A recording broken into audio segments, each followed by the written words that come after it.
প্রচন্ড গরম আমরা দেখতে পাচ্ছি। বিশ্বনবী এক জিহাদে তিনি যখন যাচ্ছিলেন সে সময় এরকম প্রচন্ড গরমের সময় সাহাবা একরাম বের হতে চাচ্ছিলেন না। কোরআনে কারিমের আয়াত আল্লাহ নাযিল করে জানালেন, হে নবী, যে গরম এখন এটা কি জাহান্নামের আগুনের চাইতেও বেশি?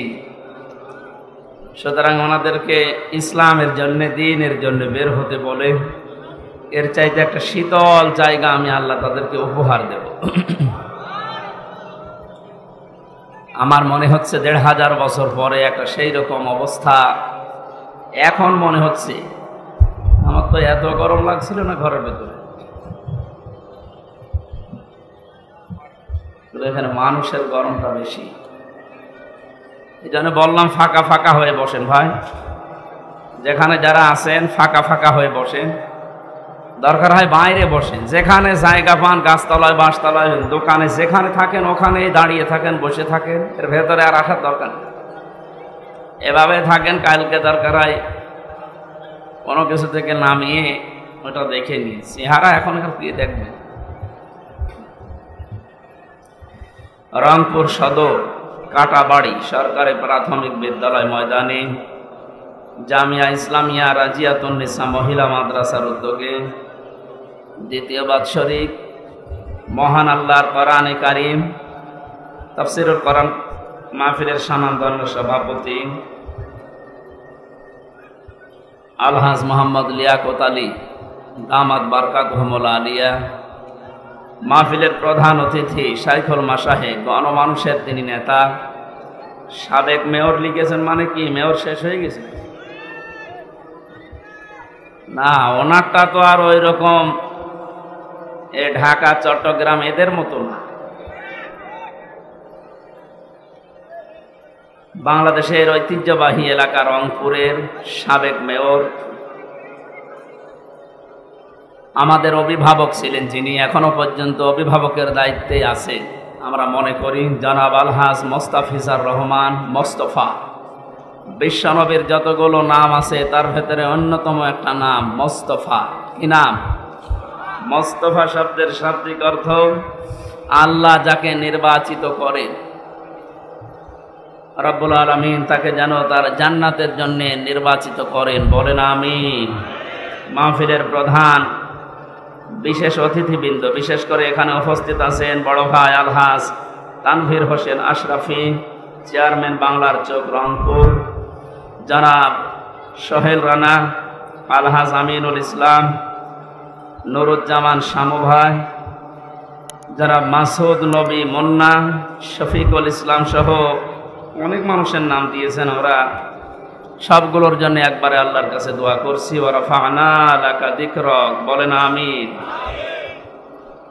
এতক্ষণ যারা এখানে কথা বলেছিলেন আপনাদের এলাকার সন্তান হাফেজ মাওলানা মঈনুল ইসলাম, মাওলানা ইদ্রিস আলী জিহাদি ভাই সহ অন্যান্য ওলামা ইকরাম, মঞ্চে বসা সর্বজন শ্রদ্ধাভাজন ব্যক্তিবর্গ, সামনে বসা মুসলমান ভাইরা, পর্দার আড়ালের সম্মানিতা মা এবং বোনেরা, প্রাণপ্রিয় রংপুরবাসী, একটু ফাঁকা ফাঁকা হয়ে বসেন। জামা, আমার মনে হয় পুরুষ মানুষ যদি হন খালি গেঞ্জি রেখে জামা খুলে ফেলে। কি করবেন এখন এই গরমে? আমরা তো আর খুলতে পারছি না, তারপর এই ছোটটা খুলি, হচ্ছে না। বাবা বাবা, আজকে মনে হয় সর্বোচ্চ তাপমাত্রা কত? আজকে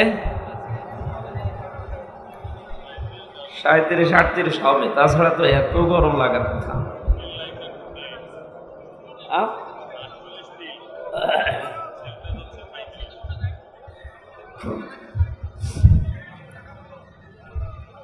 রংপুরবাসী, বাংলাদেশের কম বেশি প্রায় জায়গায় আমি এখন যাচ্ছি, আপনারা সহজ সরল মানুষ। নবীর হাদিস শুনেছেন আপনারা যে সহজ সরল মানুষগুলো জান্নাতি। আল্লাহ মনে হয় এই জেলার মানুষকে এই ঘন্টা দয়া করে দান করেছেন যে অবাশশিরিল মুখবিতিন, যারা সহজ সরল নম্র, এদেরকে আপনি জান্নাতের সুসংবাদ দেন। যেন আপনাদের একটা সুসংবাদ যে আপনারা বাংলাদেশের অন্যান্য বিভাগের লোকের চাইতেও 500 বছর আগে জান্নাতে যেতে পারবেন ইনশাআল্লাহ। আল্লাহ এটা যেন হাদিস দ্বারা যেহেতু নবীজি জানিয়েছেন, এটা যেন তিনি প্রমাণ করে কিয়ামতে আমাদেরকে এটা দেখান। বলেন আমিন। সবাইকে নিয়ে মহান রব্বুল ইজ্জাত আল জালালকে ধন্যবাদ জানাচ্ছি যে এই গরমে ঘর থেকে বের করে এনে কোরআনের এই ময়দানে কিছু কথা শোনার বলার মতো একটা মন মানসিকতা আমাদের দিলেন, এটা একটা দয়া। মাই ইউরিদিল্লাহ খায়রা ইউফাক্কিহু ফিদ্দীন।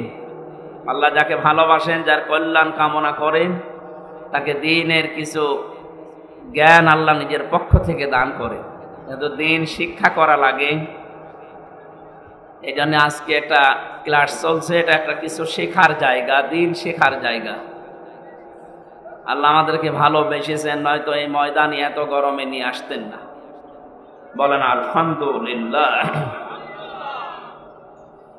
দরুদ আর সালাম পড়ছি আমাদের নবী মুহাম্মদুর রাসূলুল্লাহ সাল্লাল্লাহু আলাইহি ওয়াসাল্লামের প্রতি। রবিউল আওয়াল মাস, এটা আমরা জানি। রবিউল আওয়াল প্রথম বসন্ত। বসন্ত আসলে যেন সব দিকে কেমন নতুন নতুন লাগে। পৃথিবীর প্রত্যেকটি জিনিস নতুন সাজে সাজতে আরম্ভ করে। যে সমস্ত গাছগাছালিতে পাতা ছিল না, ওই গাছগাছালিগুলো আবার নতুন পাতা গজিয়ে যৌবন ধারণ করে। বিশ্বনবী মুহাম্মদুর রাসূলুল্লাহকে আল্লাহ এই মাসে পাঠিয়ে তাম পৃথিবীর মানবতার জন্যে একটা যৌবন উপহার দিয়েছে। নবীজিকে আল্লাহ পাঠিয়ে জানিয়েছেন, কুল বিফাদলিল্লাহি ওয়া বিরহমাতিহি ফাবিযালিকা ফালিয়াফরাহু হুয়া খায়রুম মিম্মা ইয়াজমাউন।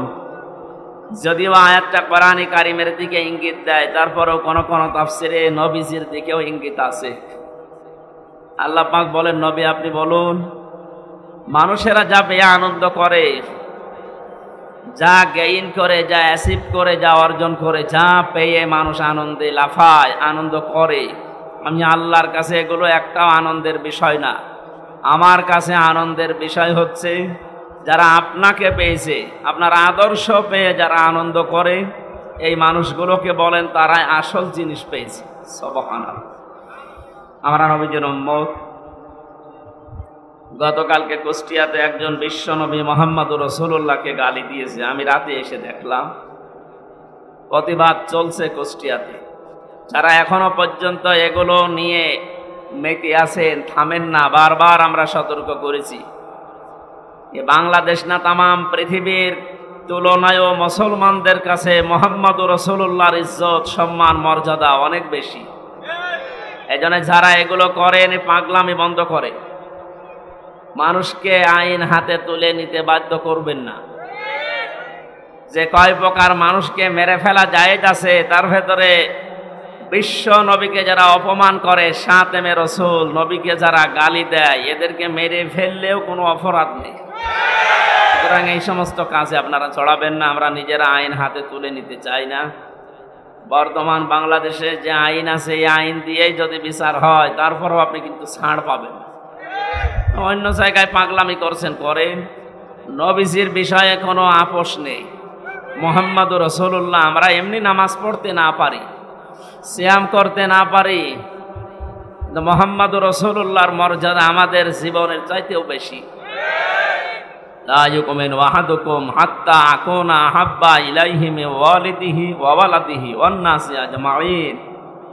নবীজি বলেন, অতক্ষণ পর্যন্ত তুমি মুমিন হতেই পারবে না যতক্ষণ সন্তানাদি, স্ত্রী, পুত্র, ছেলে মেয়ে, দুনিয়ার সব মানুষের তুলনায় আমি মুহাম্মদুর রাসূলুল্লাহকে বেশি ভালোবাসা, মহব্বত দিতে না পারবে।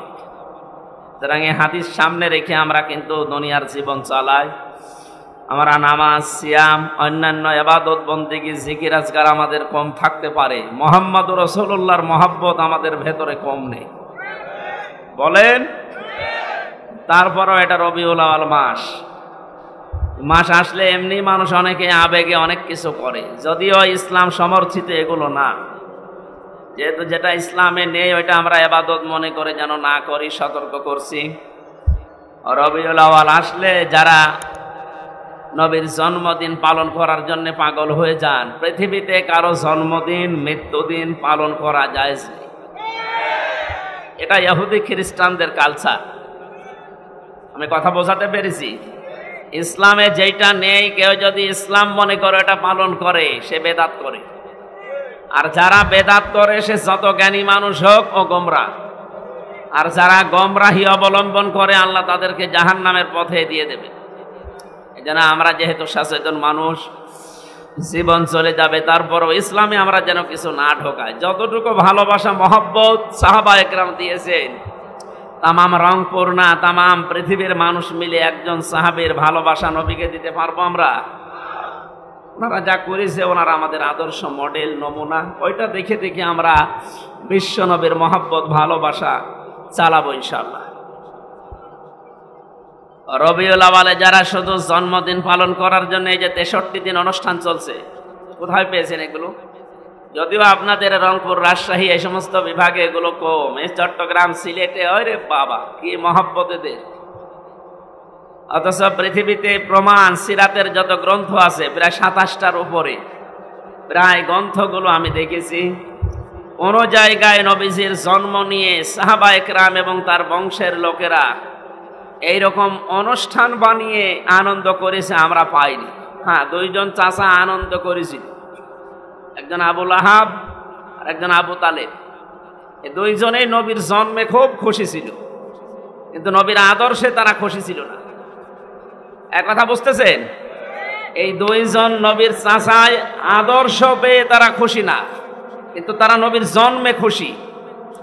এই যে মিলাদ যেটা বলা হয়, মিলাদ মানে জন্ম, মিলাদ মানে, এই দুইজন চাচার পুরা জীবনী পড়েন, দেখবেন এরা এত খুশি ছিল নবীর জন্ম পেয়ে, নিজেদের বাড়ির কাজের মেয়ে, কেনা কাজের মেয়ে, এখন তো আমরা টাকা দিয়ে ভাড়া করে নিয়ে আসি, আরো সময় কিনে নেওয়া ছিল। মানুষ বেচা কিনা হয়তো গরু ছাগলের মতো, বাজার থেকে কাজের মহিলা কিনে বাড়িতে রেখেছিল আবু লাহাব, সোয়াইবিয়া। মহিলা এসে যখন আবু লাহাবকে জানিয়েছে যে নেতা, মালিক, আপনার মরা ভাইয়ের সন্তান হয়েছে, খুব সুন্দর। এই লোকটা এত বেশি খুশি, আবেগে, আনন্দে এই 2 আঙ্গুল দিয়ে বলেছিল, যা করে আমি আজাদ করে দিলাম। আল্লাহ খুশি হয়েছিলেন এই কাজটায়, কারণ নবীজির জন্য দুনিয়াতে কেউ কিছু করলে আল্লাহ ওইটা নষ্ট করে না, তার যদি ঈমান নাও থাকে। কথা বুঝতেছে? পৃথিবীর এইটা প্রমাণ আছে যে নবীর জন্য যা যে করবে ওইটা আল্লাহ ফেরত দেয় না, কারণ আল্লাহ নিজে মুহাম্মদুর রাসূলুল্লাহর আশিক। সুবহানাল্লাহ বলতে পারেন না? এই যে বালাগাল উলা বিকামালিহি আমরা পড়ি অনেকে। শেখ সাদি রহমতুল্লাহ আলাইহি 120 বছর দুনিয়ায় বেঁচে ছিলেন। তিনি 30 বছর এই পৃথিবীতে লেখাপড়া করেছিলেন, 30টা বছর। জন্মের পর থেকে 30 বছর পর্যন্ত একাধারে তিনি লেখাপড়ায় কাটিয়েছেন, পড়াশোনায়। বাকি 30 বছর তিনি শুধু ভ্রমণ করেছিলেন তামাম দুনিয়ায়। বাকি 30 বছর তিনি 2টা কিতাব লিখেছিলেন, একটা গোলিস্থা আর একটা বস্তা। এই 2টা কিতাবের ভেতরে শেষের 30 বছর চিন্তা করলেন, জীবনে বহু কিছু লিখেছি, মুহাম্মদুর রাসূলুল্লাহকে নিয়ে আমি কিছু লিখতে পারি। উনি যখন একটা কবিতা লিখছিলেন রাতের বেলা, বালাগাল উলা বিকামালিহি কাশাফাত দুজা বিজামালিহি হাসনাত জামিউ খিসালিহি, এ পর্যন্ত লেখার পরে তার কলম বন্ধ হয়ে গেছে। তাহাজ্জুদের নামাজ আদায় করে জায়নামাজে তিনি ঘুমিয়ে গেলেন। স্বপ্নের ভেতরে মুহাম্মদুর রাসূলুল্লাহ এসে ডাক দিয়ে বলে, সাদি, চিন্তা কিসের? এখানে একটা মাসলা বের হয়, আপনারা শুনতেছেন? এই যে এত বড় একজন বুজুর্গ মানুষ শেখ সাদি রহমতুল্লাহ আলাইহি, নাম শোনেননি?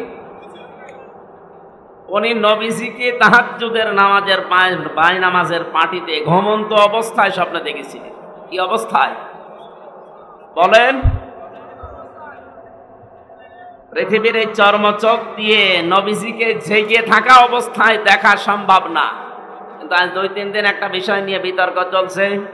বাংলাদেশের একজন নাম করা আলেম ছিলেন, কিন্তু বাতিলের 5 আটা গোলাম। ফরিদউদ্দিন মাসুদ, এই লোকটা আকীদা পেশ করেছে যে আমি জীবিত অবস্থায় রাসূলকে দেখেছি। নাউযুবিল্লাহ। এটা কোনো মুমিনের আকীদা না, এটা ভ্রান্ত আকীদায় আছে। ও যদি তাওবা না করে ও মুশরিক। এই কথা বলছেন না কেন? হযরতে শেখ সাদী ঘুমের ভেতরেই তিনি বললেন, হে রাসূল, আমার চিন্তার বিষয়ে জীবনে বহু কিছু লিখেছি, কোনোদিন আমার কলম থেমে যায়নি। আজকে আপনাকে আমি লিখতে গিয়ে তৃতীয় লাইনে আমার কলম থেমে গিয়েছে, আর মনে আসে না যে কি লিখবো, মিলাতে পারি না। নবীজি স্বপ্নের ভেতরে ডাক দিলেন, সাদী কলমটা হাতে নাও, আর আমি যা বলি এটা লিখে নাও। বলো তো কে কে লিখেছিলে তুমি? হযরতে শেখ সাদী ঘুমের ভেতরে নবীজিকে শোনালেন, বালাগাল উলা বিকামালিহি কাশাফাত দুজা বিজামালিহি হাসনাত জামিউ খিসালিহি। নবীজি বললেন, লেখো সাল্লু আলাইহি ওয়া আলিহি। বলে বলেন মারহাবা। এই লোকটার এই যে কবিতা, এটা দরুদ শরীফ না, এটা কবিতা, কিন্তু এটা এত বেশি প্রসিদ্ধি লাভ করেছে তামাম দুনিয়ায়। শুধু বাংলাদেশ না, পাকিস্তান, ভারতে না, বহু দেশে আল্লাহ আমাকে নিয়েছে। বড় বড় আলেম যারা ইসলামিক স্কলার, দেখি বক্তব্যের শুরুতে কয়টা লাইন আগে জনগণের সামনে বলে নেয়, যদিও এর ভেতর অনেক সুন্দর সুন্দর কথা আছে। এই লোকটার 120 বছরের জীবনের মাত্র এই একটা লাইন আল্লাহ পাক এত বেশি পছন্দ করেছিলেন নবীজির কারণে। কার কারণে বলেন বলেন? এই জন্য মানুষের জীবনের কখন কোন কাজটা কবুল হয়ে যায়, নবীজির জন্য দুনিয়ায় যে যা করেছে আল্লাহ, কাফের হলেও নষ্ট করেনি।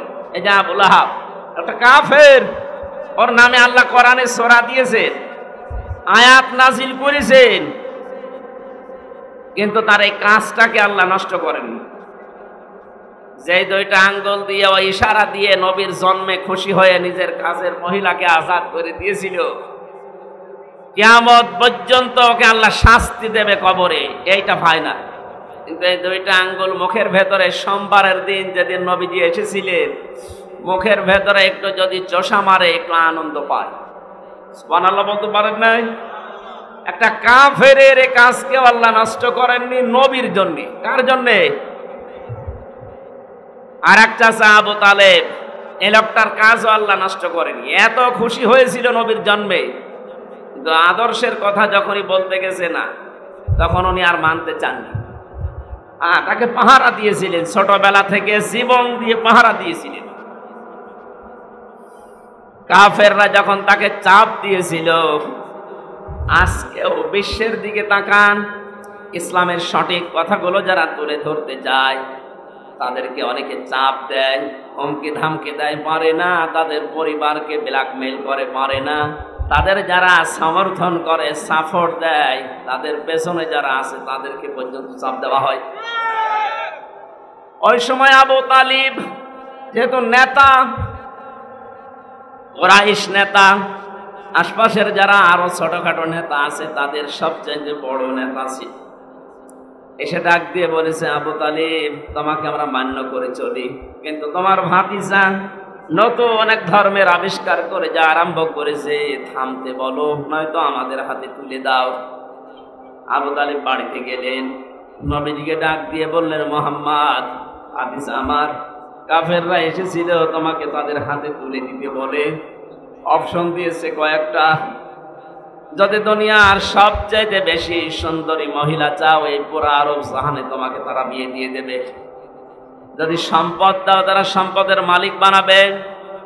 ক্ষমতা চাইলে তাদের যে চেয়ার আছে, ক্ষমতার চেয়ারও তোমাকে অর্ধেক দিয়ে দেবে। কিন্তু শুধু একটা কথা জানিয়েছে, তুমি যে নতুন ধর্ম প্রকাশ করো, প্রচার করো, এইটা বন্ধ করে দেওয়া লাগবে, আর নয়তো তাদের হাতে তোমাকে তুলে দেওয়া লাগবে।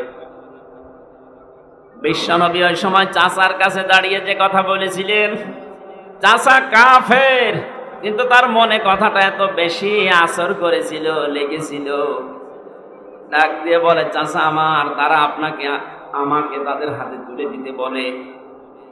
যারা যে সমস্ত জিনিস দেওয়ার ঘোষণা দিয়ে গেল ওইগুলো তো দেওয়া সম্ভব, যেটা দেওয়া সম্ভব না আকাশের চাঁদ যদি আমার বাম হাতে দেয়, সূর্য যদি আমার ডান হাতে এনে দেয়, এরপরও আমি মোহাম্মদ ঘোষণা দিলাম যে ধর্ম আমি প্রচার করছি আমার আল্লাহ আমাকে নির্দেশ দিয়েছে, 1 সেকেন্ডের জন্যও সেটা প্রচার করা বন্ধ করা আমার জন্য সম্ভব না। বলেন সুবহানাল্লাহ।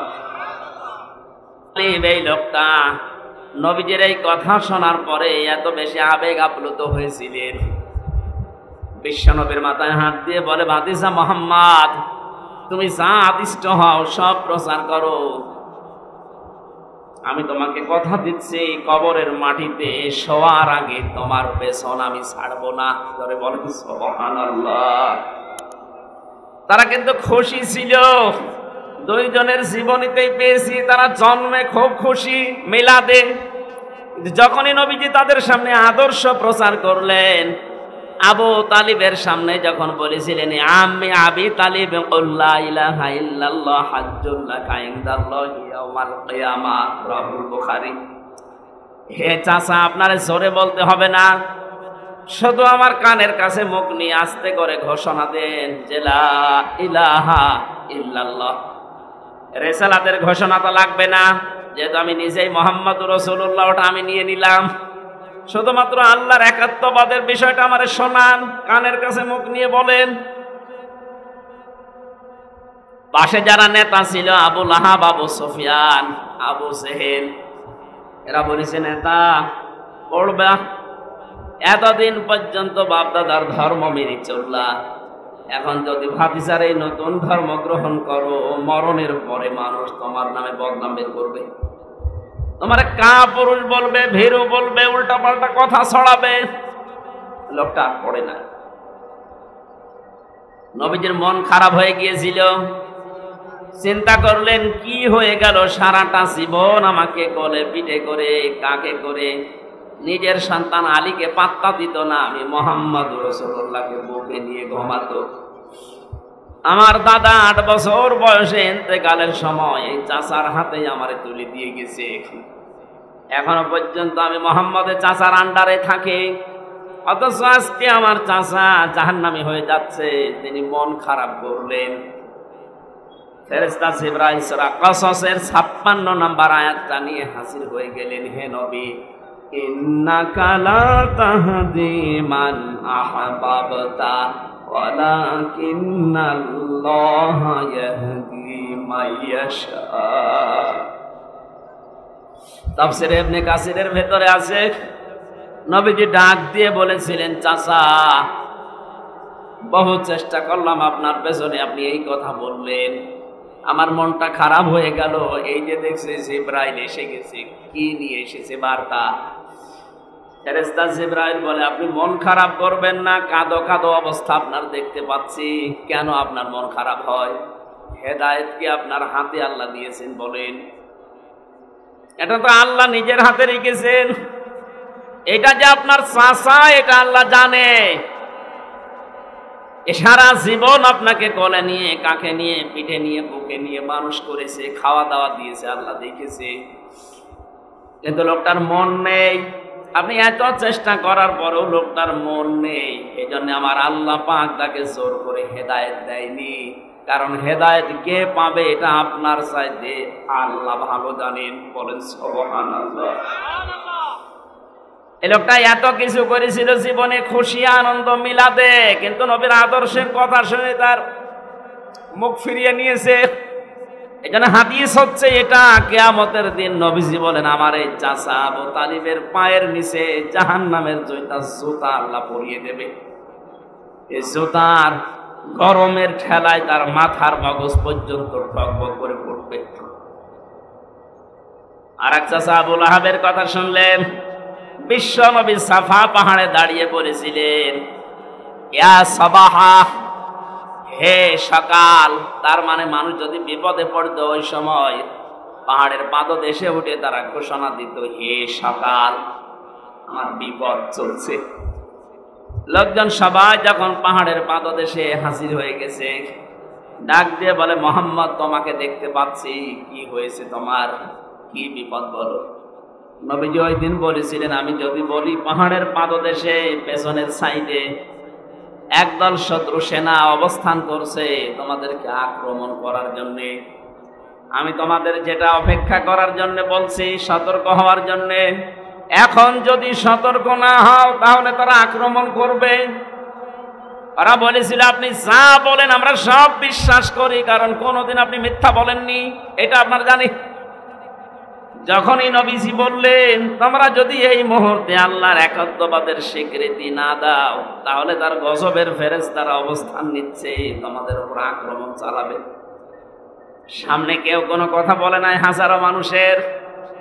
একটা লোক দাঁড়িয়ে একটা পাথর নিয়ে নবীজির দিকে নিক্ষেপ করেছিল আর জানিয়েছে, তাব্বালাকা আলিহাদা জামাতানা ইয়া মুহাম্মদ, এ মুহাম্মদ তুই ধ্বংস হয়ে যা। বলেন নাউজুবিল্লাহ। এই কথা বলার জন্য আমাদেরকে একত্রিত করলি, তুই ধ্বংস হয়ে যা, বরবাদ হয়ে যা, তুই নষ্ট হয়ে যা। আল্লাহ পাক এত বেশি নারাজ হয়েছিলেন এই কথার দ্বারা, ও হাত তুলে পাথর নিক্ষেপ করেছিল মাত্র এক হাত দিয়ে। কয় হাত বলেন বলেন?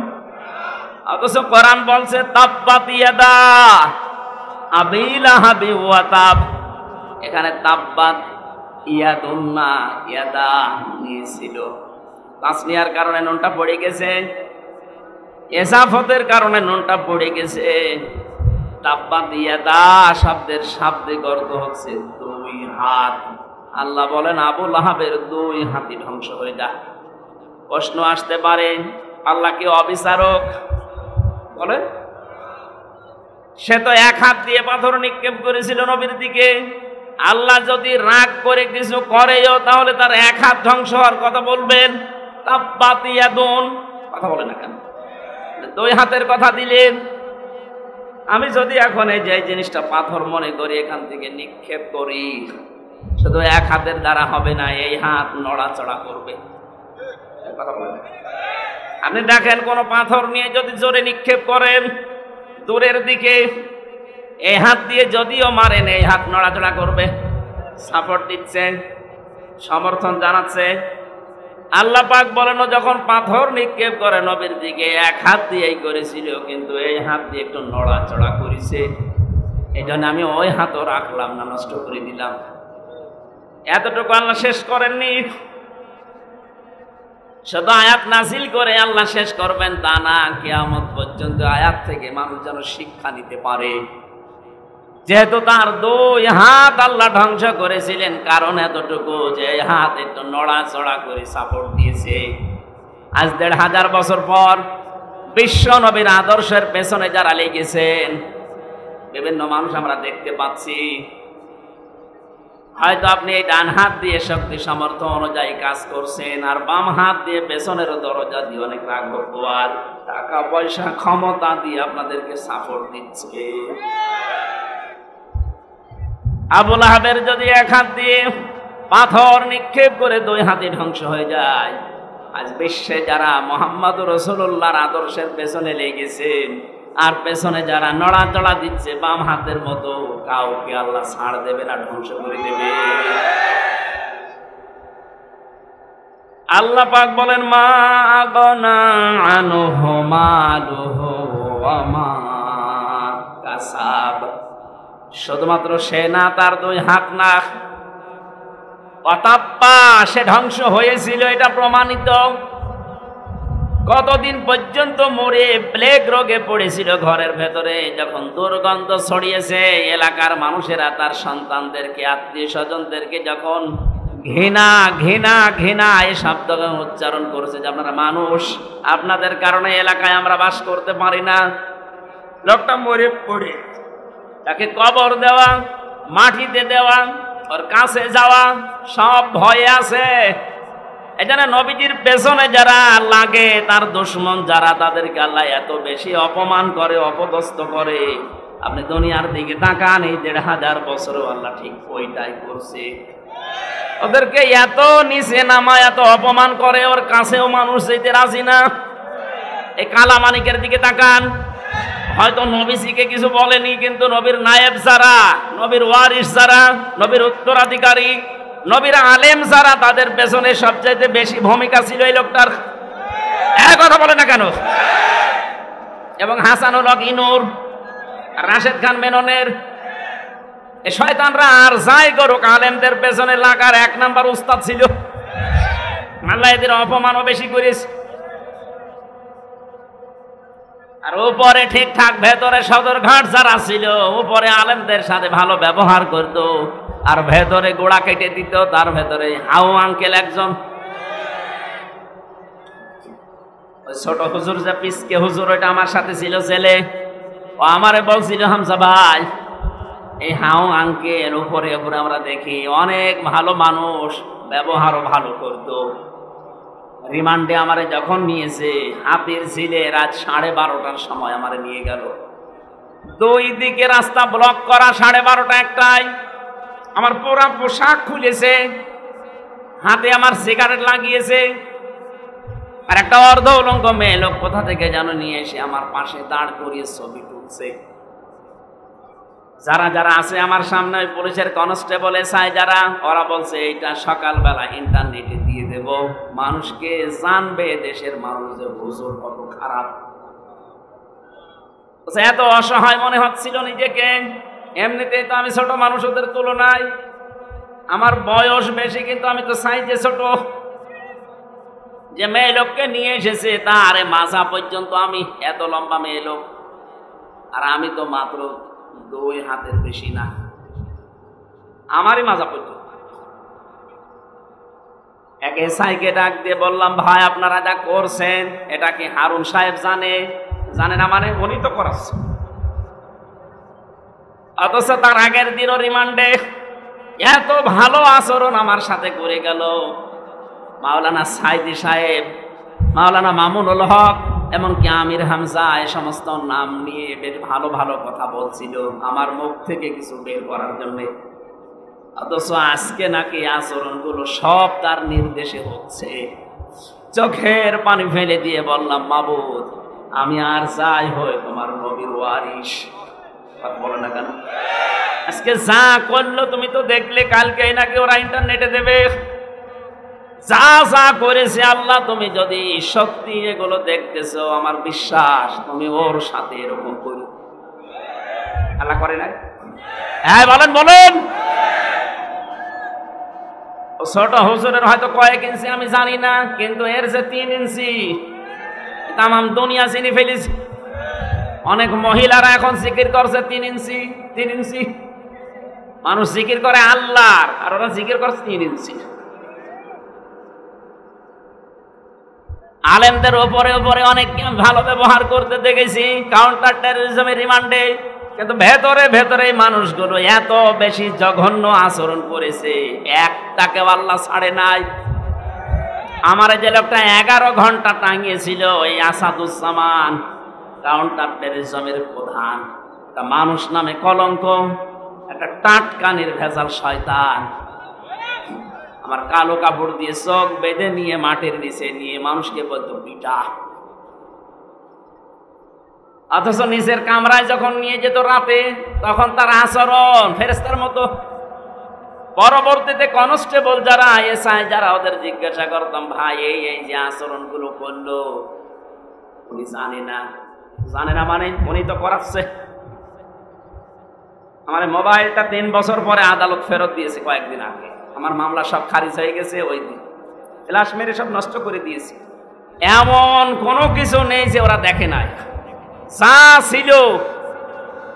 এমনকি সেই বিয়ের সময় একটা ছবি তোলা ছিল ম্যাডামের, ওই ছবিটা পর্যন্ত আমার রিমান্ডে দেখিয়ে বলছে, কে শাবনুরের ছবি না পূর্ণিমার ছবি আপনার এই মোবাইলে? পূর্ণিমা কোথায় পাবো আমি? দেখি ওই ম্যাডামের বিয়ের ওই ছবি, আমার ম্যাডাম। এবার আমার বলছে, হুজুর এত সুন্দর বউ পাই কি করে? দাঁড়ান আপনার বউ তুলে নিয়ে আসছে। বলেন ওর চরিত্র কি দেখেছি? আমি আর যাই হই, আমি নিজে আলেম দাবি করি না, কিন্তু মানুষ তো আমারে আলেম বলে। এক কথা বলে না কেন? দেশের শিক্ষা ব্যবস্থা অনুযায়ী অন্তত আমার সার্টিফিকেট আছে, আমি কামেল করেছি ফেকা নিয়ে, আমি অনার্স মাস্টার্স করেছি কোরআন নিয়ে। এই হিসাবে মানুষ আমাকে এই দেশের সার্টিফিকেট অনুযায়ী আলেম বলে। নবীর ওয়ারিস আমাকে ভাবে আপনি যা করলেন জেনে শুনে, অথচ মাঝে মাঝে এসে বলতে আপনার কোনো দোষ নেই, আমরা জানি দোষ নেই, আপনি এগুলো করেন কেন? সাধারণ যেভাবে আচরণ করেন মানুষের সাথে ওইরকম করেন, জেলে দিয়ে দেন, জেলে থাকা অত ঝামেলা না। কিন্তু আমরা রেখেছিল যে ফাঁসির কন্টেম সেলের ভিতরে 24 ঘন্টা তালা লাগিয়ে রাখে, এদিকে 2.5 হাত, এদিকে 3.5 হাত, মনে হচ্ছে কবরে আছে। 2 দিন 5 দিন 7 দিন 3 বছর 1 টাকা আল্লাহ ছাড়ে নাই। দেখেন যেইগুলো এরকম উপরে ভালো ছিল ফিটফাট, ভেতরে সতর্ঘাট, প্রত্যেককে আল্লাহ অপমান করেছে। অন্তর্বর্তীকালীন সরকার আসার পরে দেখি ওদেরকে সব ওএসডি করেছে। শুধু ওএসডি না, ওদের এখন যা অবস্থা, সেদিন আমার মামলার রায় হওয়ার দিন আমি আদালতে দাঁড়িয়ে কল দিয়েছিলাম, মামলা রায় হয়েছে। এতদিন ওরা আমি স্যার বলতাম, এখন দেখো উল্টো করে আমার স্যার বলছে। বলছে স্যার আপনি কল দিয়েছেন আলহামদুলিল্লাহ, আপনি জীবনে যেন আর আমার নামে কিছু বললেন না। বললেন না মানে? তুই ধরা পড়ার পরে আমার বাবার কাছ থেকে 10 লাখ টাকা নিয়েছিস, বললে যে হুজুরের নামে আমরা আর মামলা দেব না, টাকা দিন। আমার বাবা একেবারে হন্তদন্ত হয়ে তাড়াতাড়ি করে 8 লাখ পাঠিয়েছে। বললি যে মামলা দেব না, নাই তো 50টা মামলা দেব। কথা ঠিক রাখেন, টাকাও নিল আর একটা মামলাও দিল, আবার রিমান্ডেও নিল। এদের যে চরিত্র, এরা যা করেছিল ওপরে ওপরে আর ভেতরে যা করেছে, জঙ্গি নাটক সাজিয়ে এই মনিরুল আমার নামে এই মামলা দিয়ে এমন এমন কাজ করেছিল, মনে করেছিল এর দ্বারা বাংলাদেশ জামাতে ইসলামী এবং ছাত্র শিবিরকে এদেশের এবং বাইরের দেশের মানুষের কাছে একে কালার করে দেব। আল্লাহ পুরা উল্টিয়ে দিয়েছে। জামাত আর শিবিরে দেশে এখন যে জঙ্গি না, এটা যে মানুষের সঙ্গী, এটা প্রমাণ হয়ে গেছে। ডক্টর শফিকুল ইসলাম মাসুদ মাদ্দাজিল্লুহুল আলী বড় ভাই ঘোষণা দিয়েছে, দেশে যদি ইসলাম উপরে উঠতে পারে, ক্ষমতায় যেতে পারে, জঙ্গি মুক্ত রাষ্ট্র আমরা উপহার দেব। ওদের এখন গাত্রদাহ শুরু হয়ে গেছে। এই আবার কোন কোন মন্ত্র পড়ছে, তোমরা যেটা দিয়ে উল্টা পাল্টা রিপোর্ট তৈরি করে বাইরের দেশকে দেখিয়ে যে না এদেশ কোরআনের হাতে দেওয়া যাবে না, এদেশে জঙ্গি আছে, ওরাটা নাটক বানিয়ে মঞ্চস্থ করতে সব এখন উল্টিয়ে গেছে। বাইরের যত দেশ এখন সবাই প্রমাণ পাচ্ছে না এদেশে যারা ইসলামপন্থী এই মানুষগুলো জঙ্গি না, এদেরকে জঙ্গির ট্যাগ লাগানো হয়। ট্যাগ লাগায় কারা? যারা আসল জঙ্গি। কথা বলেন। জঙ্গির নামে যে লোকটার ফাঁসি দিয়েছেন নাটক করে, আব্দুর রহমান শায়েক, এই লোকটা আপনাদের আত্মীয়, আমি নাম নিলাম না। কথা বলছে না কেন?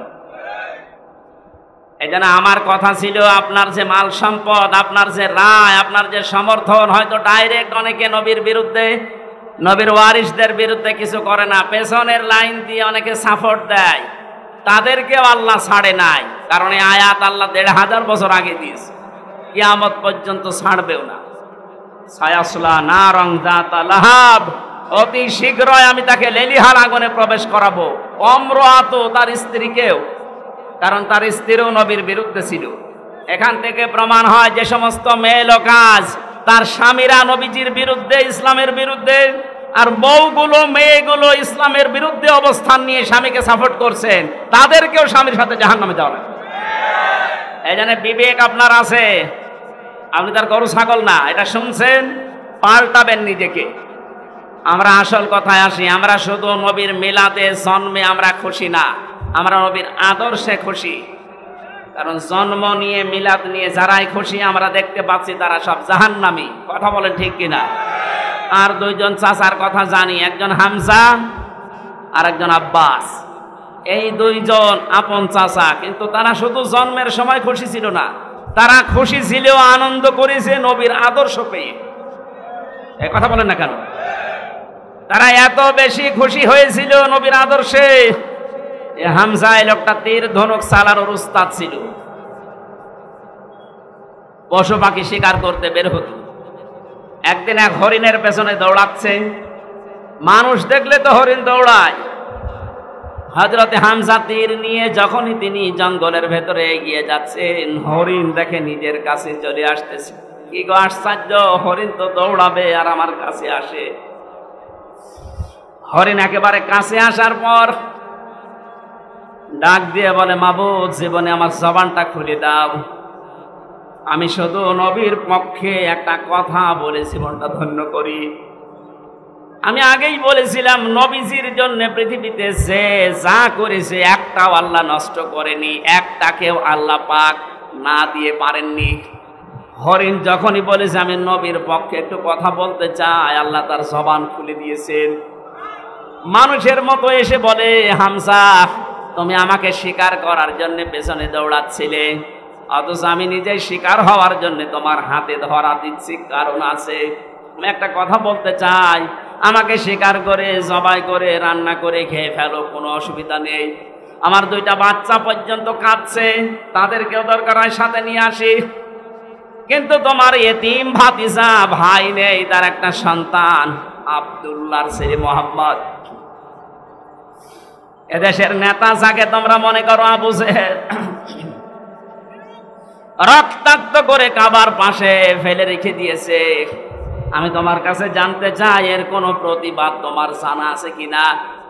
তুমি কিছু করতে চাও? মনের দুঃখ নিয়ে, ভারাক্রান্ত মন নিয়ে এই হরিণকে, হরিণের বাচ্চা দুটোকে ছেড়ে দিয়ে বাড়িতে আসলেন।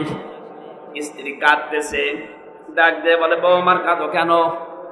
বলে, কাঁদি, আমার তো ছেলে মেয়ে নেই। আমি কাঁদি এই কারণে, তোমার ভাইয়ের ছেলে মোহাম্মদ এতিম মানুষ, তারে আজকে আবু জেহেল মারধর করে কাবার পাশে রক্তাক্ত করে ফেলে রেখেছে। কিছু করবা কিনা? যদি কিছু না করো, আমি তোমার জন্য রান্না বাড়া সব বন্ধ করে দিলাম। নবীজির চাচি হযরতে হামজার স্ত্রীর এই কথাটাকে আল্লাহ ফেলে দেয়নি। সিরাত ইবনে হিশামের ভেতরে আল্লাহ পাক তাকে চিরন্তন করে দিয়েছেন। বলেন সুবহানাল্লাহ।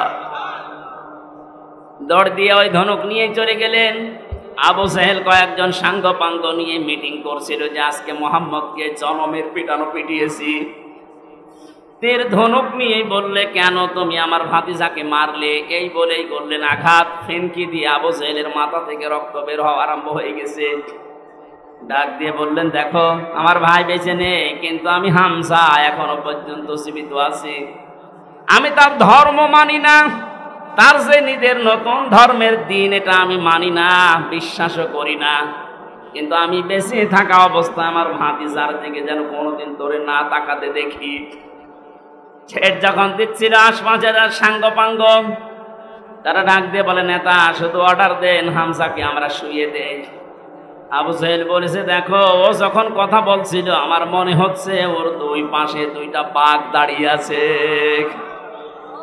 সিরাত ইবনে হিশামে লেখা আছে, এই দুইটা বাঘের আকৃতি তাকে আল্লাহ দেখিয়েছিলেন শুধু নবীর পক্ষে হযরত হামজা থাকার কারণে। বাড়িতে গেলেন, যাবার পথে হযরতে মুহাম্মদ রাসূলুল্লাহ কাঁধ হয়ে পড়ে আছে পাহাড়ের পাদদেশে। মাথাটা তার উরুর উপরে নিলেন, ডাক দিয়ে বললেন, ভাতিজা, তোমাকে যে আঘাত করেছিল এই মুহূর্তে তাকে আমি আঘাত করে রক্তাক্ত করে ফেলে রেখেছি, তুমি খুশি হয়েছো? নবীজি এবার চোখ তুলে তাকালেন, বললেন, চাচা, আপনি এসেছেন, আমার শত্রুকে আপনি ওই পরিমাণে মার দিয়েছেন, আপনি আমাকে বলেন খুশি আছো কিনা? না, আমি খুশি হইনি। হযরত হামজা ওই সময় বলেছিল, ভাতিজা, কি করলে তুমি খুশি হবে তাই বলো, আমি আজ তাই করব। নবীজি বললেন, চাচা, সত্যি আপনি আমাকে খুশি দেখতে চান, আনন্দিত চান? বলে, হ্যাঁ চাই, বলো। আপনি আবু জেহেল সহ তাম পৃথিবীর সবাইকে যদি মারধর করেন আমাকে খুশি পাবেন না। আমি খুশি হব তখন যখন আপনি আমার এই আদর্শটা মেনে পড়বেন। লা ইলাহা ইল্লাল্লাহু মুহাম্মাদুর রাসূলুল্লাহ।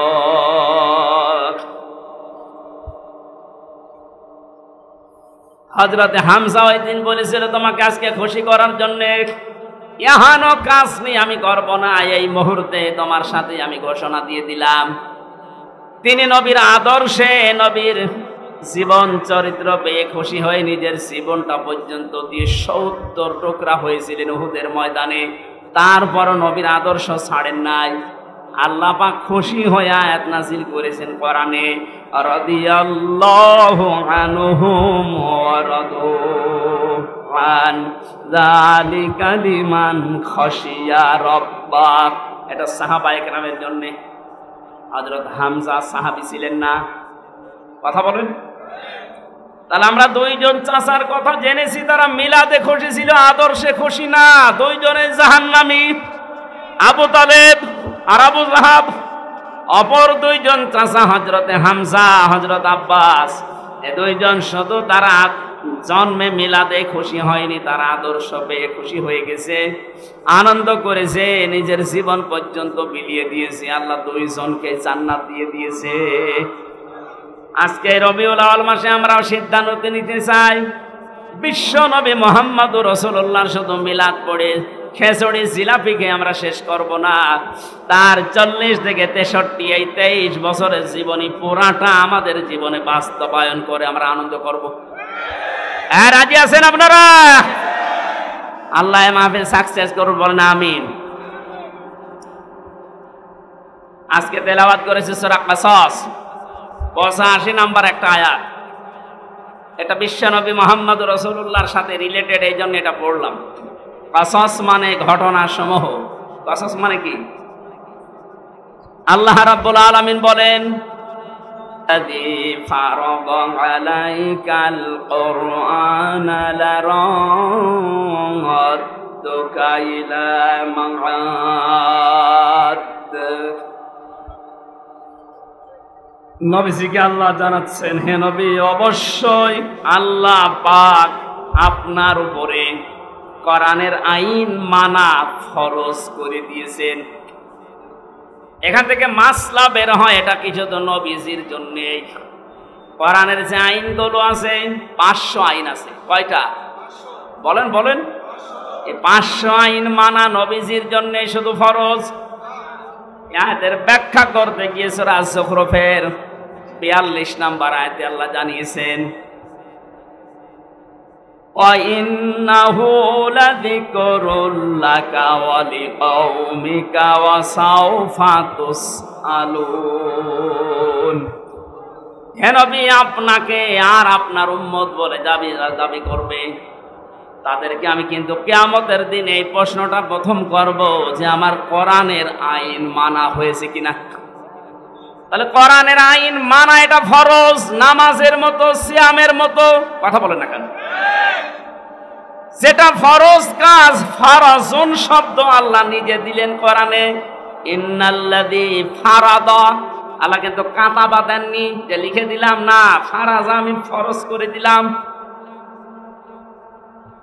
আলাইকাল কুরআনা, আপনার প্রতি আমার কোরআনের যে নিয়ম নীতিগুলো নাযিল হয়, এটা ব্যক্তি, পরিবার, সমাজ আর রাষ্ট্রে মানা এটা ফরজ। এটা কি? 96% মুসলমান আমরা এই দেশে বাস করি। কোরআনে কারিমের প্রচার করো, এই যে শব্দটা আল্লাহ পাক বলেন কোরআন প্রচার করো। ওয়াযাক্কির ফাইন্নায যিকরা তানফাউল মুমিনিন। হে নবী, আপনি কোরআনের আলোচনা করেন, কোরআন প্রচার করেন, এটা মুমিন যারা তাদের উপকার হবে। এই বিধানটা কার? আরো জোরে বলেন। অথচ 15.5 বছর এ কোরআন প্রচার করো, এ আদেশ মানতে গিয়ে এ মোস্তফা সাহেবের মতো মানুষেরা বহু মানুষের সাথে বার্গেনিং করা লেগেছে। আমি তো রংপুরে জেল থেকে বের হওয়ার পরে কয়েকটা অনুষ্ঠানে এসেছিলাম, ওই আগস্টের 5 তারিখে। ইনি একজন মেয়র রানিং তখন, তারপরও যারা দায়িত্বে ছিল ওই সময়, ওই সমস্ত মানুষের সাথে বার্গেনিং করা লেগেছে 96% মুসলমানের দেশে। কেন আমি কোরআন প্রচারের এই অনুষ্ঠানে বাধা দেবেন বলেন? ওরা জবাব দিতে পারেনি। এই যে সাক্ষী বসে আছে, জিজ্ঞাসা করেন, পুলিশ কমিশনের কাছে পর্যন্ত ওনার বার্গেনিং করা লেগেছে। অথচ কোরআন প্রচার করা এই নির্দেশ আল্লাহর, এই আইন কার? বলেন বলেন। এই আইনটা মানা তো তার জন্য ফরজ ছিল। কিন্তু নিজের চেয়ার ঠিক রাখতে গিয়ে, জালেমের তোষামত করতে গিয়ে, জালেমের স্বপ্ন পূরণ করতে গিয়ে তারা কোরআনে পর্যন্ত বাধা দিয়েছে। আল্লাহ পুরাটা উল্টিয়ে দিয়েছে আজ। সুতরাং কোরআনের আইন মানা ফরজ। আমার মনে হয় উনি যেহেতু কোরআন হাদিস পড়ে, কোরআন প্রচার হবে, প্রসার হবে, মানুষ জানবে, শুনবে, মানবে, এটা নফল না, এটা ফরজ। আজকের এই আয়োজনে হাজার হাজার টাকা খরচ এমনি খেলা করার জন্য না। লক্ষ মানুষের ভেতরে একটা মানুষও যদি মন মানসিকতা পরিবর্তন হয়ে আল্লাহর বিধানের দিকে ঘুরে আসে, যত মানুষের অনুষ্ঠানে টাকা দিয়েছেন প্রত্যেকের টাকা ওসমানের মতো কবুল হয়ে যাবে। নবীজিকে আল্লাহ জানিয়েছেন আমার কোরআনের আইন মানা ফরজ। যত আইন আছে সব, না কয়েকটা? বলেন বলেন। তাহলে কোরআন প্রসার করা, কায়েম করা, এর জন্য অর্থ খরচ করা, সময় দেওয়া। আজকে গুরুত্বপূর্ণ সময়গুলো, টাকাগুলো সব আমরা খরচ করছি এইটাই, কারণ আমাদের নির্দেশ যে আপনি প্রসার করেন, কায়েম করেন। কারণ তিনটা জায়গায় যদি কেউ অর্থ খরচ করে, ওই টাকার হিসাব আল্লাহ কিয়ামতে নেবেন না। এক নম্বরে কোরআন প্রসারে যদি কারো টাকা পয়সা খরচ হয়, আজকের কোরআন এই প্রচারের অনুষ্ঠানে যদি আপনার 10টা টাকাও খরচ হয়, কিয়ামতে ওই 10 টাকার হিসাব দেওয়া লাগবে না। বলেন মারহাবা। 2 নম্বরে, এই পৃথিবীতে কোনো মানুষ যদি জিহাদের ময়দানে কাজ করে, তার পেছনে যদি আপনি খরচ করেন, যেতে পারেন না, তাকে সাহায্য করেন, ওই টাকার হিসাব দেওয়া লাগবে না। 3 নম্বরে, যদি আপনার পরিবারস্থ লোকদের জন্য, বিশেষ করে যাদের সাথে রক্তের সম্পর্কগুলো আছে, এদের পেছনে যদি আপনার টাকা খরচ হয়, ওই টাকার হিসাব দেওয়া লাগবে না। এখানে মাসলা আসে, আজ অনেকে কৃপণ এত বেশি পরিবারস্থ লোকদের জন্য খরচ করতে চান না। না, এটা উচিত না। আপনার টাকার যখন হিসাব দেওয়া লাগবে না, তখন পরিবারস্থ লোকদের বিনোদন দেওয়ার জন্য বিশাল টেলিভিশন কিনে দেবেন। শরীয়তের ভেতর থেকে যতটুকু বিনোদন দেওয়া যায় অতটুকুর জন্য যদি আপনি তার জন্য টাকা খরচ করেন, এই যে মনে করেন ওয়াইফাই লাইন নিয়েছেন, ইন্টারনেট, প্রতি মাসে 1000 টাকা বিল দেওয়া লাগে। আপনি যদি দেখেন আপনার ছেলে মেয়ে, আপনার বউ এই ইন্টারনেট ফ্রি থাকার কারণে মাসে প্রতিদিন এখান থেকে কোরআনের নির্দেশগুলো নামায়, নবীজির হাদিসগুলো ওখান থেকে নামিয়ে পড়ে, এরকম পরিবেশ যদি আপনি তৈরি করে ইন্টারনেটটা নেন, ওয়াইফাই লাইন নেন, যত টাকা এর পেছনে খরচ করবেন, এই টাকার হিসাব দিন প্রসারে কায়েম হয়ে যাবে, হিসাব দেওয়া লাগবে না। কিন্তু পরিবেশ তৈরি না করে যদি ওয়াইফাই লাইন নিয়ে দেখেন আপনার মেয়ে, আপনার ছেলে উলঙ্গ নাচ দেখছে, আপনার তো ডবল সওয়াব হবে। যেন পরিবেশটা তৈরি করা লাগবে। আমি যে কথা বোঝাতে চাচ্ছিলাম, কোরআনের আইন মানা যেহেতু ফরজ, আমাদের এখন থেকে জীবনের টার্গেট থাকা লাগবে, আমি যাই করি না কেন কোরআন এদেশে কায়েম হবে, এদেশে কোরআনের আইন চলবে, এটা আমার জীবনের প্রথম কাজ, আমি বানিয়ে নেব।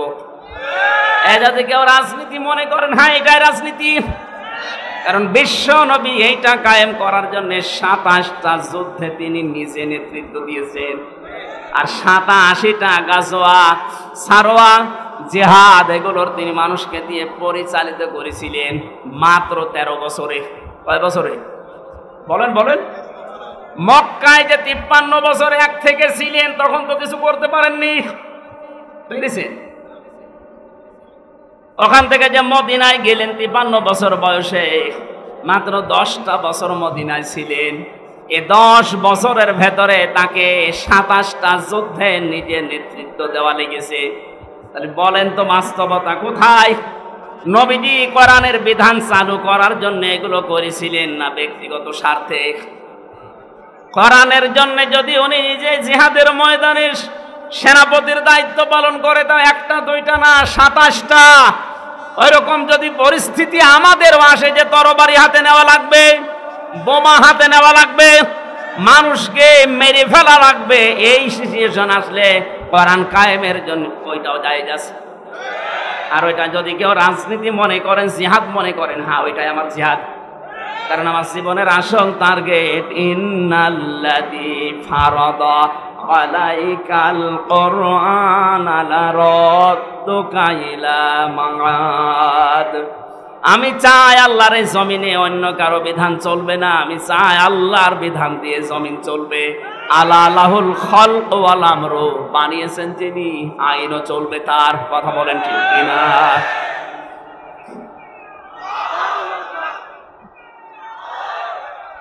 এবার আসেন দ্বিতীয় শব্দে, লা রদ্দুকা। এই আলেম যারা আছেন, জ্ঞানী মানুষ যারা, গ্রামার বসে আর্মি, লাম দিয়েছেন আল্লাহ, লামে তাকিদ। আল্লাহ বলেন লা রদ্দুকা ইলা মাআদ।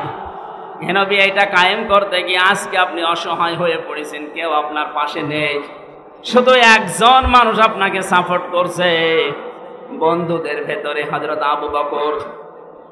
লা রদ্দুকা ইলা মাআদ, আপনাকে আজ ওরা যেখান থেকে তাড়িয়ে দিচ্ছে, এই জায়গায় আমি আল্লাহ আপনাকে আবার ফেরত নিয়ে আসবো বীরের বেশে। ১৫০০ বছর আগের এই কথা আমার মনে হয় ২০১৪ সালের ৫ আগস্টে আল্লাহ বাস্তবে দেখিয়েছেন। এই ১৫.৫ বছর যাদের নাম উচ্চারণ পর্যন্ত এ দেশে নিষেধ ছিল, ৫ দিন আগেও যাদেরকে নিষিদ্ধ ঘোষণা করেছিল, কথা বলে না কেন? মনে হচ্ছিল ওই সময় পুরো জমিন আমাদের জন্য সংকীর্ণ, কোন জায়গায় আমাদের জায়গা নেই। শেষের ৫ দিন কি অবস্থায় ছিলেন আপনি বলেন? আল্লাহ বলেন লা রদ্দুকা ইলা মাআদ। আপনি যাচ্ছেন আজকে একা একা, নবীজি ওখান থেকে বের হলেন, বাড়ি থেকে বের হয়ে তিনি আবু বকরের বাড়িতে গিয়ে ডাকলেন, আবু বকর। সঙ্গে সঙ্গে হযরত আবু বকর একটা টোপলা মাথায় নিয়ে দাঁড়িয়ে। নবীজি বলেছিলেন, তুমি কি ঘুমিয়েছিলে না? একটা ডাক দিলাম তাও আস্তে করে চলে আসলে মানে? হযরতে আবু বকর বলেছিলেন, হে রাসূল, ৬ মাস আগে আপনি শুধু ইঙ্গিত দিয়েছিলেন যে হিজরত করা লাগতে পারে, তোমাকে সাথে নিতে পারি, আমাকে নেবেন, আপনি বলেননি নিতে পারি। এ পর্যন্ত শোনার পরে আজ ৬ মাস আমি প্রস্তুতি নিয়ে আছি, টপলা টপলে যা আছি বেঁধে আমি দরজার সাথে এইটা লাগিয়ে হেলান দিয়ে ঘুমিয়ে পড়ি, না জানি কখন এসে আপনি আমার আবু বকর বলে ডাকতেন। নবীর কথা শোনার জন্য তারা ৬ মাস দরজার সাথে পেট লাগিয়ে ঘুমায়। আর বিশ্ব নবীর আদর্শ আজ ভুলণ্ঠিত হয় দেশে। বিশ্ব নবীর আদর্শকে বিদায় করার জন্য ১৫.৫ বছর বহু চেষ্টা চালিয়েছে। কথা বলেন না কেন? নবীর শিক্ষাকে মাইনাস করেছে। কি সুন্দর একটা হেরা গুহা, এই যে গারে সোর, আবু বকরের এই যে কাহিনীটা আমাদের 3-4 পড়াতো, কি নাস্তিকরা আসলে এই 15.৫ বছরে ওইটা মাইনাস করে দিয়েছে। তারা নবীর একটা কথা মানার জন্য ৬ মাস ঘুমায় না, হেলান দিয়ে ঘুমায়। আরে 15.৫ বছরের ভেতরে ওরা আল্লাহর নবীর জীবনী পর্যন্ত শিক্ষা ব্যবস্থা থেকে বাদ দিয়ে দিল, প্রতিবাদ করার মতো কায়দা ছিল না। কথা বলে না কেন? যা করেছেন পুরাপুরি উল্টিয়ে আমরা আগের অবস্থায় ফিরে দিতে চাই।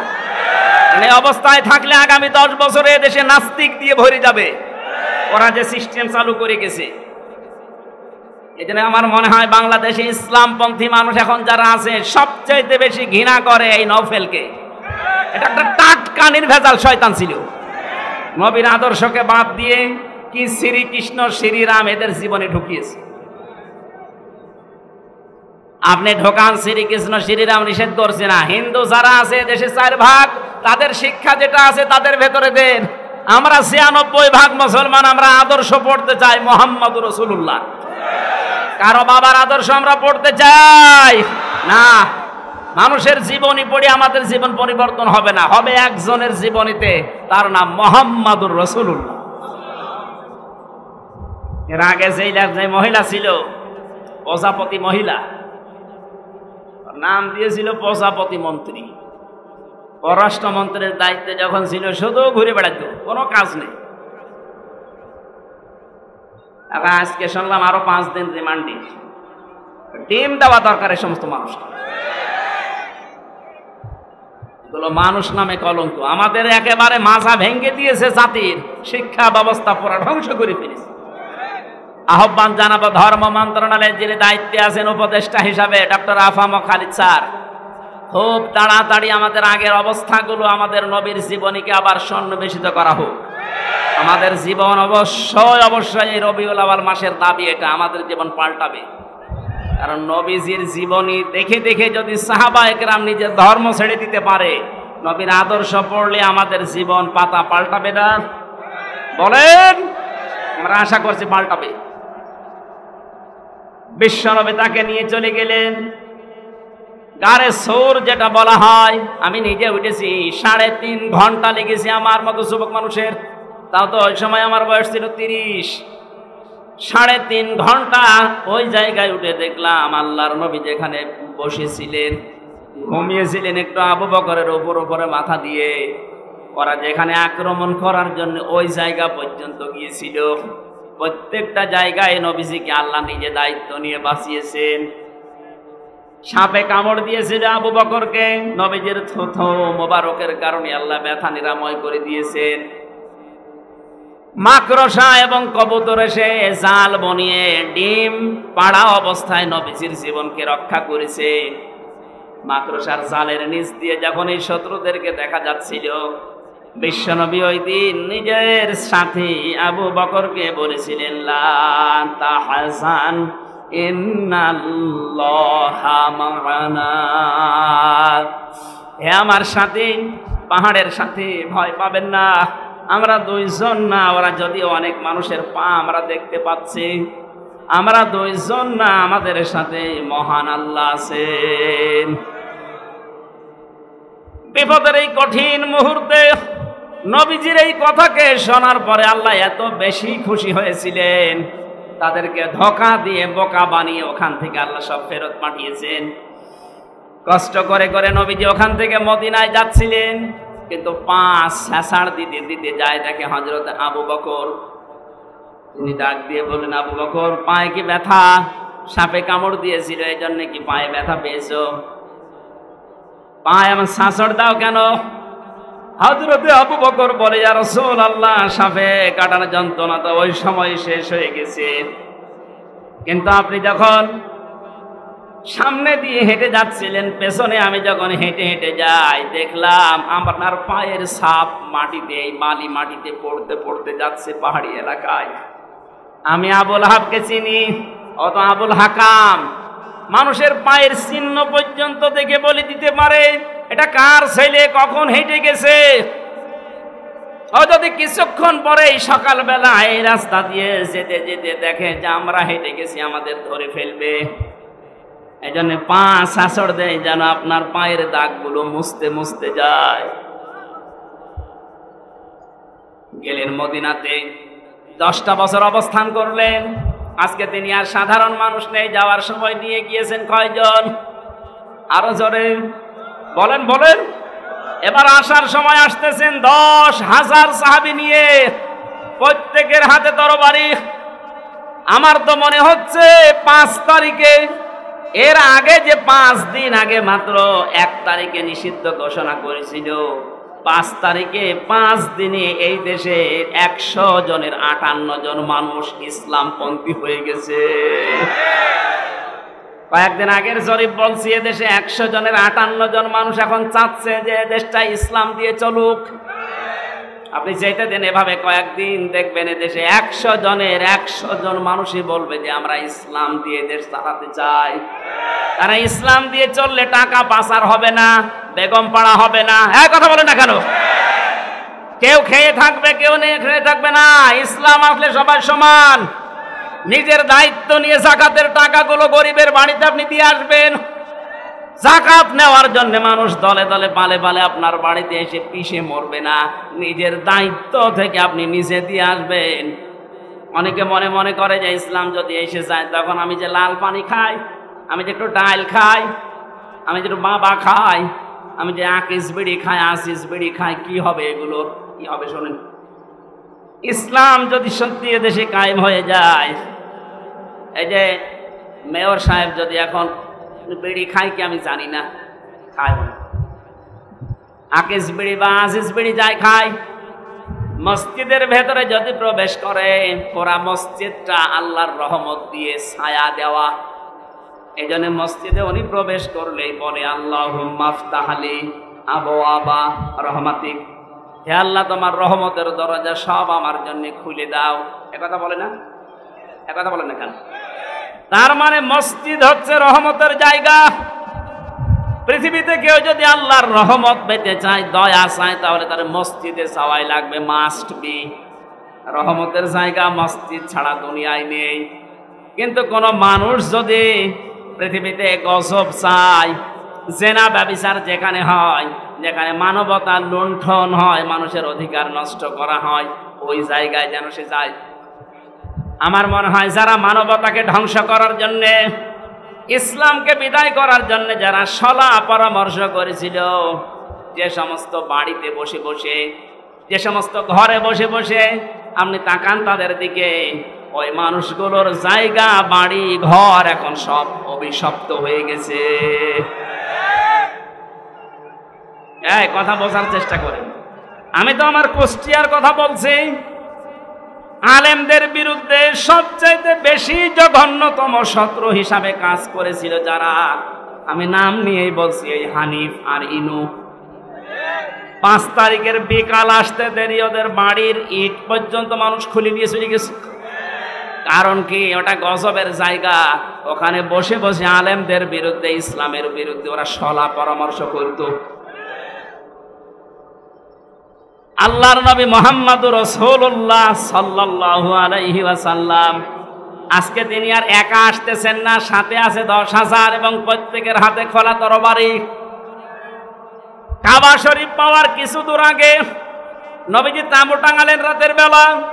কালকে আমরা মক্কা বিজয় করব, দখল করব মক্কা। ওরা বহু অত্যাচার এই 13 বছর আমাদের উপরে করেছিল। যাদেরকে ওরা হাত কেটে দিয়েছে, পা কেটে দিয়েছে, সেই আম্মার, ইয়াসির, বেলাল, খাবায়েব, খব্বাব সব আজকে সাথে এসেছে। বিশ্বনবী সবাইকে ডাক দিয়ে বললেন যুদ্ধের কিছু কৌশল আছে। ওরা আবু জেহেল তো বদরের ময়দানে শেষ হয়ে গেছে, নেতৃত্বে আছে আবু সুফিয়ান, লোকটা ছাড়বে না, খুব বিচক্ষণ মানুষ। এখানে আমাকেও বিচক্ষণের পরিচয় দেওয়া লাগবে। সাহাবায়ে কেরাম, তোমরা 3টা কাজ বেশি বেশি করবা, আর 3টা কাজ একেবারেই করবা না। যে 3টা কাজ একেবারেই করবা না, কোনো মহিলা, কোনো নারী, এদের গায়ে হাত দিবা না। 2 নম্বরে কোনো শিশুর গায়ে হাত দিবা না। যদি কেউ ক্ষমতা পায়, বিজয় হতে পারে, তাহলে তাদের এই কর্মসূচিগুলো নেওয়া দরকার। যে মহিলাদের গায়ে হাত দেওয়া যাবে না, শিশুর গায়ে হাত দেওয়া যাবে না, কোনো বৃক্ষ কাটা যাবে না। অথচ 15 বছরের ভেতরে তাকান পুরা উল্টা। ক্ষমতা পেয়ে কত নারীকে বিনা কারণে জামাত ইসলাম করে, ছাত্রী সংস্থা করে, ইসলামের বৈঠক করে, এই নাম দিয়ে গ্রেফতার করে জেলখানায় পাঠিয়েছে। আবার আমি নবীর উম্মত, আমি হজ করে এসেছি, এই ঘোষণা দিলাম, আমরা লজ্জা করে না? নবীজি বললেন শিশুর গায়ে হাত দেবে না। বাস্তবে দেখলাম এ দেশের শিশুর অপরাধের জন্য, বাবার অপরাধে শিশুকে ধরে ধরে তারা জেলখানায় দিয়েছে। এই যে হুজুরটার নাম বললাম, শিশু হুজুর না, ওর বয়স আছে কিন্তু শিশু হুজুর তো। ওর পোস্টারে পর্যন্ত মানুষ লিখে দিত শিশু বক্তা।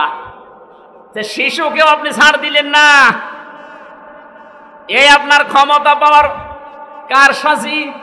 নবীজি বললেন আমার বিজয়ের 2য় শর্ত, করবা না শিশুর গায়ে হাত দিবা না, বৃক্ষ কাটবা না। তাকান, এই 15.5 বছরে রাস্তার পাশে কত পুরাতন পুরাতন গাছ ছিল, সব সাবাড় করে ফেলেছে। নবীজি বলেছিলেন 3টা কাজ বেশি বেশি করবা। 1 নম্বরে তোমরা পায়খানা বানাবা কম, আর রান্না করার চুলা বানাবা বেশি। আর আমার শত্রু আবু সুফিয়ানের বাড়িতে কেউ যদি অবস্থান নেয়, তাকে কিছু বলবো না। আবু সুফিয়ান এই রাতে এশার নামাজের পরে 8টা-10টার দিকে তার গোয়েন্দা বিভাগের যারা গুপ্তচর আছে 4 জনকে পাঠিয়ে দিলেন, যাও, শুনেছি আব্দুল্লাহর এতিম ছেলে মোহাম্মদ আজকে আসতেছে মক্কা বিজয় করার জন্যে। তাবু টাঙিয়েছে মক্কার অদূরে, দেখো তো কয়জন মানুষ সাথে নিয়েছে। আল্লাহর নবী জানিয়েছিলেন চোলা রান্না করার চোলা বানাবা বেশি বেশি করে। একজন মানুষ চোলা বানাও 10টা করে, তাহলে 10,000 মানুষ চোলা হবে কত বলেন? ওরা এশার নামাজের পরে এসে শুধু চোলা গুনতেছে, যে রান্না তো হচ্ছে, তাঁবুর ভেতরে যাই থাক। চোলা গুনতে গুনতে ওদের রাত গভীর হয়ে গেছে। ফেরত যে বলে, নেতা মানুষ কত আছে জানি না, চোলা যত চোলা গুনি শেষ করতে পারিনি। ধমক দিয়ে বলে, তোদের পাঠালাম মানুষ গণনা করতে, তোরা গণনা করলে চোলা হবে না তোদের দিয়ে। আর এক দলকে ফজরের পরে পাঠালেন, যাও। রাতের বেলা হয়তো ওরা টের পায়নি, দেখতে পায়নি, এখন একটু ফর্সা হচ্ছে, এই সময় যাও। নবীজি বলেছিলেন, তোমরা পায়খানা বানাবে কম, মানুষ 10,000, পায়খানা 10টা। এ রাতে যেহেতু সবার এই কাছে যাওয়া লাগে, সকালবেলা ওরা এসে দেখে এক একটা পায়খানার সামনে প্রায় 600, 700, 1000 মানুষ দাঁড়িয়ে। চিন্তা করছে, তাঁবুর ভেতরে লোক আছে কিনা জানি না, কিন্তু পায়খানার সামনে অবস্থা কি। কয়েকটা লাইন গুনতেছে, 3-4 হাজার গণনা করে বলছে দরকার নেই। ডাক দিয়ে বলে, কি অবস্থা? মানুষ কত আছে জানি না, এক একটা পায়খানার সামনে মানুষ যত আছে লাইন গণনা করে শেষ করতে পারিনি। আবু সুফিয়ান রাগান্বিত হয়ে বলে, বেটা বিয়াদব বললো, পাঠালাম কি আর করিস কি? তোদের দিয়ে হবে না, আমি নিজেই যাবো আজ। নিজেই সকালবেলা গেছে। নবীজি ফজরের নামাজ আদায় করার পর তিনি যেহেতু এখন প্রস্তুতি নেবেন, আর খালি হাতে প্রস্তুতি নেওয়া জায়েজ নেই। আজ আমরা অনেকে শুধু তসবিহ নিয়ে পড়ে আছি। এক কথা বলেন না কেন? এই রাতেই তো আপনি 13 তারিখে মার খেয়েছেন, 13 সালে। যদি ওই সময় শুধু তসবিহ না নিয়ে তসবির সাথে আরো কিছু নিতেন, মারতে আসলে আরো ওদের 10টা মারলে 5টা পড়তো। নিজে পাহাড়ের পাদদেশে দাঁড়িয়ে দৃশ্য দেখেন, নবীজি 10,000 সাহাবীকে তরবারি দিয়ে দাঁড় করিয়ে রেখেছে। সূর্যের আলো লাগতেছে, চিক চিক করে আলো জ্বলে। মনের অজান্তে এই কথা তার মুখ দিয়ে বের হয়ে গেছে। আহ, কি সুন্দর দৃশ্য লাগছে। গিয়েছে একজন, সাথে নিয়ে আজকে এসেছে হাজার হাজার মানুষ নিয়ে। পেছনে তাকিয়ে দেখেন নবীর আপন চাচা হযরত আব্বাস। ডাক দিয়ে বলে, আব্বাস তাকাও তোমার ভাতিজার দিকে। আজকের এই দৃশ্য দেখে মনে হচ্ছে তোমার ভাতিজা বিশাল বাদশা হয়ে গেছে। হযরতে আব্বাস বলছে, আবু সুফিয়ান তোমার চোখ তোমাকে ধোঁকা দিচ্ছে। ভালো করে চোখ মোচন করে আবার খুলে দেখো, এর নাম বাদশাহী না, এর নাম নবুয়ত। এর নাম যদি বাদশাহী হতো, তাহলে আজকে তোমার আবু সুফিয়ানের কল্লাটা মাথার উপরে থাকতো না, এ ঘাট থেকে আলাদা হয়ে যেত। তরবারি দেখতে পাচ্ছ ঠিক, কিন্তু এর নাম বাদশাহী না, এর নাম নবুয়ত। আমার মনে হয় 1500 বছর পর 5 তারিখের মে মাসে, আগস্ট মাসের পরে যা দৃশ্য আমরা অন্যান্য দলের পক্ষ থেকে পেয়েছিলাম, যে যেখানে পারে অনেকে লুটপাট আরম্ভ করেছিল, চাঁদাবাজি আরম্ভ করেছিল। একটা মানুষকে দেখলাম, তিনি সবচেয়ে বেশি নির্যাতিত হয়েছিলেন এই 15.5 বছরে। তারও তো ক্ষমতা ছিল, তারও লক্ষ লক্ষ মানুষ ছিল এদেশে। তিনি ঘোষণা দিলেন, না আজকের এই দিনে আমি কাউকে কিছু বলবো না, সবাইকে সাধারণ ক্ষমা ঘোষণা করে দিলাম। আমি শুধু বলার জন্য বলছি তা না, বাস্তবের সাথে মিলে যাচ্ছে তাই বলছি। ওনার আদর্শটা রসুলের কাছ থেকে নেওয়া, কথা বলেন ঠিক কিনা? সব কসুর পাতার মতো কাঁপছিল। নবীজি বললেন, লা তাসরিবা আলাইকুমুল ইয়াউম, কোনো ভয় নেই, চিন্তা নেই।